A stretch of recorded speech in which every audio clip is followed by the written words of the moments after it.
पुराना फोटो अपने पिता का और एक डायरी जिसमें वो हर दिन के बारे में 2 लाइनें लिखती थीं। उस डायरी में उन्होंने कभी किसी नेता या अफसर का नाम नहीं लिखा, सिर्फ घटनाएं, और ये आदत उनके स्कूल के दिनों से थी। उन्होंने खुद कहा था, मैं अगर एक दिन नेता नहीं रही तो शायद लेखिका बन जाऊंगी। लेकिन उन्होंने वो डायरी कभी सार्वजनिक नहीं की, क्योंकि उन्हें डर था कि दुनिया उनकी भावनाओं को राजनीति में बदल देगी।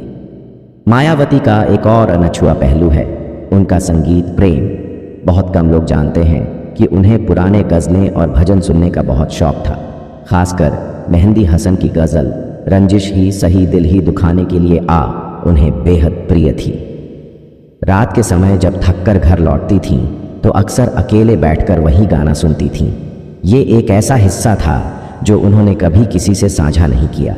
एक बार उनके स्टाफ ने कहा था कि जब वो बहुत तनाव में होती थीं तो उसी गाने को बार बार सुनती थीं और फिर एकदम शांत हो जाती थीं। ये बात कभी किसी मंच पर नहीं कही गई, क्योंकि राजनीति में भावनाओं को कमज़ोरी समझा जाता है। उनके जीवन का एक छुपा हुआ मोड़ वो भी है जब उन्होंने समाज के बेहद हाशिए पर खड़े कुछ ट्रांसजेंडर लोगों को व्यक्तिगत तौर पर मदद दी थी। न कोई प्रेस रिलीज, न कोई अखबार में खबर, बस चुपचाप एक मदद, एक नौकरी, एक घर का इंतज़ाम। जब उनसे इस बारे में पूछा गया तो उन्होंने सिर्फ इतना कहा था, अगर मुझे दिखावा करना होता तो मैं नेता नहीं बनी होती, अभिनेता बनती। उनकी ये एक लाइन आज भी उनके ऑफिस के स्टाफ के दिल में छपी हुई है। और अंत में वो राज जो सबसे ज्यादा चौंकाने वाला है, मायावती ने एक बार खुद को एक किताब में मरवा दिया था। जी हां, एक युवा लेखक ने एक फिक्शनल बायोग्राफी लिखी थी जिसमें एक महिला नेता की हत्या होती है। वो नेता हूबहू मायावती पर आधारित थी। किताब प्रकाशित होने से पहले मायावती को उसका ड्राफ्ट मिला और उन्होंने उस लेखक को मिलने बुलाया। सभी को लगा कि अब कोई केस होगा, विवाद होगा, लेकिन मायावती ने उल्टा उस लेखक से कहा, तुमने मेरे डर को शब्द दे दिए। अगर मैं कभी मारी जाऊं तो लोग तुम्हारी किताब से समझ सकेंगे कि मेरी लड़ाई क्या थी। वो किताब कभी पब्लिश नहीं हुई क्योंकि लेखक डर गया, लेकिन आज भी उसके पास मायावती के साइन किए हुए वो पन्ने हैं। जैसे जैसे मायावती का राजनीतिक कद बढ़ता गया, वैसे वैसे उनके जीवन के रहस्य और भी गहराते चले गए। हर चुनाव के बाद उनके खिलाफ साजिशें बढ़ीं, लेकिन उन्होंने एक चीज कभी नहीं बदली, अपनी रणनीति में चुप्पी। मीडिया में ना बयानबाजी, न खुली लड़ाई, बस एक लंबा सन्नाटा और अचानक एक ऐसा वार जो विरोधी को सोचने तक का मौका ना दे। उनके इस रवैये के पीछे भी एक अनकहा किस्सा छुपा है। ये बात है 1995 की, जब उनकी सरकार अचानक गिरी थी। उस वक्त मायावती को हटाने के लिए गठबंधन के भीतर ही साजिश रची गई थी, लेकिन किसी को नहीं पता कि उस साजिश का खुलासा मायावती को एक ड्राइवर ने किया था। वो ड्राइवर एक अफसर के घर में चाय पहुंचाने जाता था जहां नेताओं की सीक्रेट मीटिंग होती थी। एक दिन उसने मायावती के पीए को सूचना दी और कहा, बहन जी को बताओ, उनके साथ गद्दारी हो रही है। मायावती ने उस ड्राइवर को बुलाकर धन्यवाद नहीं कहा, न कोई इनाम दिया। उन्होंने सिर्फ उसे एक बात कही, तुमने जो किया वो किसी आम आदमी ने नहीं, एक योद्धा ने किया। उसके बाद उस ड्राइवर को लखनऊ सचिवालय में स्थायी नियुक्ति मिली, बिना किसी प्रेस रिलीज के। मायावती को डर था कि अगर ये बात बाहर आई तो उस आदमी की जान को खतरा हो सकता है। उन्होंने चुपचाप एक जान बचाई, और ये बात आज भी सिर्फ 2 लोगों को पता है। किताबों में उस साजिश का जिक्र नहीं है और ना ही उस ड्राइवर की कहानी। मायावती के जीवन में एक और ऐसा मोड़ आया जब उन्होंने अपने राजनीतिक गुरु कांशीराम के अंतिम संस्कार का फैसला लिया। मीडिया को सिर्फ इतना बताया गया कि कांशीराम की इच्छा थी कि उनका अंतिम संस्कार मायावती करे, लेकिन उस रात क्या हुआ था वो किसी ने नहीं देखा।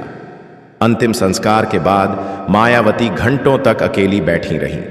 उन्होंने किसी से बात नहीं की, ना कोई भाव दिखाए, लेकिन उनके कमरे में उस रात एक दिया लगातार जलता रहा।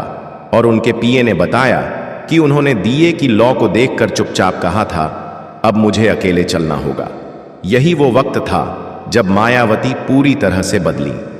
उन्होंने पार्टी के हर उस व्यक्ति को हटाना शुरू कर दिया जो केवल सत्ता के लोभ से जुड़ा था। उन्होंने एक बार कहा था, मेरे पास न समय है न सब्र, बस एक सपना है जिसे मुझे पूरा करना है। ये सपना क्या था, ये उन्होंने कभी नहीं बताया, लेकिन उनके करीबी कहते हैं कि वो सपना था भारत का पहला दलित प्रधानमंत्री बनना। इस सपने के पीछे भी एक निजी घटना छुपी थी। एक विदेशी राजदूत से मीटिंग के दौरान राजदूत ने उनसे मजाक में कह दिया था, भारत में दलित प्रधानमंत्री की कल्पना करना अभी संभव नहीं लगता। मायावती ने उस राजदूत की आंखों में आंखें डालकर कहा था, अगर कल्पना असंभव होती तो मैं स्कूल की ब्लैक बोर्ड से हटकर देश की राजनीति में नहीं आती। इसके बाद वो कभी उस राजदूत से नहीं मिली। उनकी जिंदगी का एक और अनसुना सच जुड़ा है उनकी नींद से। मायावती को एक समय ऐसा मानसिक दबाव था कि वो 2-2 दिन तक नहीं सोती थीं। डॉक्टरों ने उन्हें दवाइयां दी, लेकिन उन्होंने लेने से मना कर दिया। उन्होंने कहा, मेरे समाज के लोग भूख से नहीं सोते तो मैं तनाव से क्यों आराम लूं? उन्होंने अपनी टीम को यह निर्देश दिया था कि जब तक वो खुद न कहें, कोई उन्हें नींद की गोली या आराम की सलाह न दे। उनकी इस मानसिक मजबूती के पीछे एक किस्सा है। एक बार एक दलित लड़की उनसे मिलने आई और कहा, बहन जी, जब आप टीवी पर बोलती हैं तो हमें लगता है कि हम भी कुछ बन सकते हैं। मायावती ने उस बच्ची से पूछा, तुम क्या बनना चाहती हो? बच्ची बोली, मैं बहन जी बनना चाहती हूं। मायावती ने कहा, अगर तू मुझ जैसी बनी तो लोग तुझे डर से नहीं, आदर से देखें। उस बच्ची को उन्होंने तुरंत स्कॉलरशिप दी और उसकी पढ़ाई का जिम्मा लिया। आज वो लड़की एक सरकारी अफसर है, लेकिन ये किस्सा कहीं दर्ज नहीं है। मायावती की जिंदगी में किताबें भी बहुत अहम हिस्सा रहीं। बहुत कम लोगों को पता है कि वो बाबा साहब की किताबें तो पढ़ती ही थीं, लेकिन साथ ही चाणक्य नीति और भगवद गीता का भी गहरा अध्ययन करती थीं। एक बार उनके विरोधियों ने आरोप लगाया कि वो सिर्फ जाति की राजनीति करती हैं। उसी शाम उन्होंने एक इंटरनल मीटिंग में कहा, मैं जाति से नहीं, न्याय से लड़ती हूं। जाति मेरे लोगों की बेड़ियां हैं और मैं उसे तोड़ने आई हूं। उनकी ताकत का एक और बड़ा पहलू है भाषा। मायावती को भाषण देना पसंद नहीं था, लेकिन जब देती थीं तो शब्द तलवार बन जाते थे। एक बार एक पत्रकार ने उनसे पूछा, आपके भाषण बहुत सीधे होते हैं, क्या आपको डर नहीं लगता? मायावती ने जवाब दिया, जब मेरे समाज को लोग सड़क पर पीटते हैं तब किसी को डर नहीं लगता, फिर मुझे क्यों लगे? यह एक वाक्य उनकी पूरी राजनीति की आत्मा है। उनके खिलाफ जितनी भी आलोचनाएं होती रहीं, वो कभी जवाब देने प्रेस नहीं आई, क्योंकि उन्हें पता था कि जवाब शब्दों से नहीं, सत्ता से दिए जाते हैं। जब उन्होंने लखनऊ में दलित प्रेरणा स्थल बनवाया तो लोगों ने कहा, यह पैसा बर्बाद है, लेकिन उन्होंने सिर्फ इतना कहा, अगर ये मूर्तियां किसी बच्चे को प्रेरित कर दें तो ये पैसा नहीं, निवेश है। आज भी हजारों दलित छात्र वहां जाकर फोटो खिंचवाते हैं और सपना देखते हैं बहन जी जैसा बनने का। मायावती की जिंदगी के अनकहे किस्सों में एक और बेहद भावुक मोड़ आता है, जो शायद उनके सबसे निजी फैसलों में से एक था। एक बार पार्टी के एक वरिष्ठ नेता ने उनसे कहा था, बहन जी, आपको अब अपने लिए भी कुछ सोचना चाहिए, अकेलेपन का अंत कीजिए। उस वक्त मायावती चुप रही, लेकिन उसी रात अपने निजी स्टाफ से उन्होंने कहा, मैंने खुद को इस आंदोलन के लिए समर्पित किया है। अगर मैं अपनी निजी जिंदगी के बारे में सोचने लगूं तो शायद वो लाखों लोग जिन्हें मुझसे उम्मीद है ठगा महसूस करेंगे। मायावती को अकेलापन चुभता था। ये बात उन्होंने कभी सार्वजनिक नहीं कही, लेकिन उन्होंने इसे कभी कमजोरी नहीं बनने दिया। उनके लखनऊ स्थित बंगले में एक छोटा सा कमरा है जिसे केवल वो खोलती हैं। उस कमरे में एक दीवार पर केवल एक बड़ा फ्रेम टंगा है जिसमें हाथी की मूर्ति के नीचे लिखा है, मैं अकेली हूं लेकिन हारी नहीं हूं। ये पंक्ति उन्होंने खुद लिखवाई थी।